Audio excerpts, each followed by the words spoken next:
Hi friends, நம்ம விஜய் மல்லி ஸ்டோரியில் வந்து பார்த்திங்கன்னா பலார்னு ஒரு அறை வந்துட்டு ஒரு கன்னத்தில் விழுகணும், கூடி சீக்கிரமே விழுகும் அப்படின்னு எதிர்பார்க்கலாம்.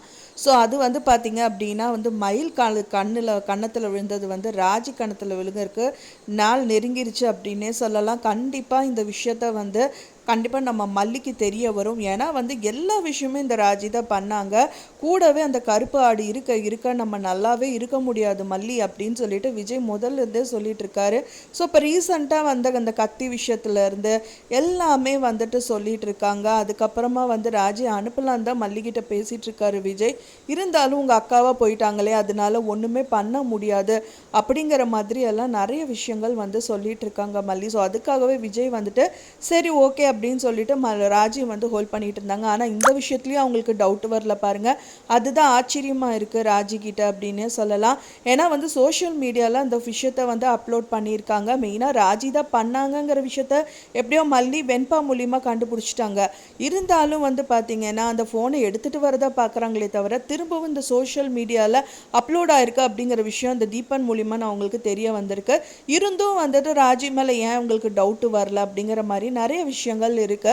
ஏன்னா என்னதான் ஃபோன் எடுத்துகிட்டு போய் கொடுத்தாலும் தீபிகா கிட்ட தான் ஃபோன் இருந்தது. அவங்களே சோஷியல் மீடியாவில் விஜய் ஃபோன்லேருந்து அப்லோட் பண்ணுவாங்களா? கண்டிப்பாக இருக்க முடியாது. ஸோ திரும்பவும் வந்துட்டு இவங்க வந்து வாங்கிட்டு வந்தாங்க இல்லையா? ஸோ அதனால் இந்த ராஜி ஏதாவது போட்டிருப்பாங்களா அப்படிங்கிறக்கு ஒரு சின்ன டவுட்டு கூட மல்லிக்கு இல்லை. ஸோ அது தெரிய வரணும், கூடிய விரைவில் அது தெரிய வரணும். இன்னொன்று வந்து பார்த்திங்கன்னா சுடர் வந்து கூடிய விரைவில் வெளியில் வரப்போகிறாங்க. அதுவும் வந்து பார்த்திங்கன்னா இந்த கவின் மூலியமாக அப்படின்னே தெரிய வருது. அதுவும் ராஜிக்கு வந்து சம்மந்தப்பட்டிருக்கு. இப்போ மெயினாக வந்து இப்போ சீரியலில் ராஜி ஒரு ஹைலைட் பண்ணியே தான் போயிட்டுருக்கு. மெயினாக இந்த ராஜிக்கே தான் இந்த கவினும் கால் பண்ணுறாங்க. ஸோ காசு வேணும்னு சொல்லி கேட்குறாங்க.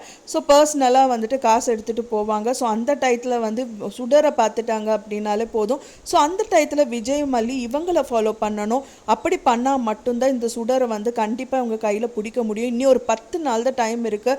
ஏன்னா சஸ்பெண்ட் பண்ண டயத்தில் இவங்க ஒரு விஜய் மல்லி இவங்களை பிடிச்சா மட்டும்தான் இந்த கேஸ்லேருந்து வெளியில் வர முடியும். இல்லாட்ட டோட்டலாக அவங்க லாக் பண்ணிடுவாங்க. பயங்கர கோவத்தில் இருக்காங்க. ஸோ இப்போ போலீஸ் யூனிஃபார்ம் போட்டுட்டு பண்ண வேண்டிய விஷயந்தான் பண்ணலே தவிர அதுக்கு அப்போஸான விஷயங்கள் எல்லாமே இவங்க பண்ணிகிட்டு இருக்காங்க. ஸோ இவங்களே சொல்கிறாங்க விஜய் ஸோ கிரிமினல் கூட பழகி கிரிமினல் என்னெல்லாம் பண்ணுவாங்களோ ஸோ அந்த விஷயம் எல்லாமே இந்த தீபிகா பண்ணிட்டு இருக்காங்க அப்படின்னு சொல்லிட்டு தான் சொல்லிட்டு இருக்காங்க. ஸோ ஒரு குழந்தைன்னு கூட பார்க்காம அந்த கண்ணாடி துண்டுகளெல்லாம் வந்து ஷூவில் போடணுமாங்கிற மாதிரிலாம் நிறைய விஷயங்கள் இருக்குது. ஸோ அது அவங்க பொண்ணு மூலியமாகவே உங்களுக்கு வந்து ஆப் ரெடியாகி அவங்களும் கேட்க ஆரம்பிக்கிறாங்க. ஸோ அப்போ தான் அவங்க சங்கடப்படுறாங்க. அதனாலேயே வந்து பார்த்திங்கன்னா வந்துட்டு இப்போ வெண்பாவை தொடுறது கொஞ்சம் கம்மி பண்ணுவாங்க அப்படிங்கிற மாதிரி எதிர்பார்க்கப்படுது. ஸோ என்னவா இருந்தாலும் சரிங்க, இப்போ 10 நாள் டைம் இருக்குது. ஸோ அந்த டயத்தில் இவங்க ஸ்பீடாக ரன் பண்ணி எப்படியாவது ஒரு விஷயத்தை கண்டுபிடிச்சி இந்த சுடரை கொண்டு வந்து நிறுத்தணும். ஸோ அவங்க மூலியமாக மல்லிக்கு இதுக்கு எந்த சம்மந்தமும் இல்லை அப்படின்னு சொல்லணும். ஸோ ராஜியோட விஷயம் வெளிப்படணுங்கிற மாதிரி நிறைய விஷயங்கள் கோணங்களில் நம்ம வந்து யோசிக்க தோணுது. அந்த விஷயம் மட்டும் சுடர் வாயிலேருந்து வந்துருச்சுன்னா இப்போ ராஜி வந்து கண்டிப்பாக ஜெயிலில் தான் இருப்பாங்க. மல்லி கூட அவ்வளோக்கா சொன்னால் இருந்தால் நான் வெளியில் அனுப்பணும்னு சொல்லியும் மல்லி கேட்காம அவள் தான் உன்னை இருக்க வச்சா. ஆனால் இவ்வளோ பெரிய வேலை பண்ணியிருக்க, இதுக்கு மேலே நான் உன்னை விட்டு வைக்க மாட்டேன்னு சொல்லிட்டு கண்டிப்பாக அவரே வந்துட்டு ஜெயிலில் போடுறதுக்கு நிறையவே பாசிபிலிட்டிஸ் இருக்குது. ஸோ வெயிட் பண்ணி பார்க்கலாம் ஃப்ரெண்ட்ஸ் என்ன நடக்க போகுது அப்படின்னு சொல்லிட்டு. நான் சொன்ன இந்த தகவல் வந்து உங்களுக்கு பிடிச்சிருந்தா மறக்காமல் லைக் பண்ணுங்கள், ஷேர் பண்ணுங்கள், கமெண்ட் பண்ணுங்கள், சப்ஸ்கிரைப் பண்ணுங்கள். மேலும் இன்னொரு மல்லி சீரியல் அப்டேட்டோட நெக்ஸ்ட்டு மீட் பண்ணுறேன். தேங்க்ஸ் ஃபார் வாட்சிங் மை டியர் ஃப்ரெண்ட்ஸ். நெக்ஸ்ட் வீடியோவில் பார்க்கலாம்.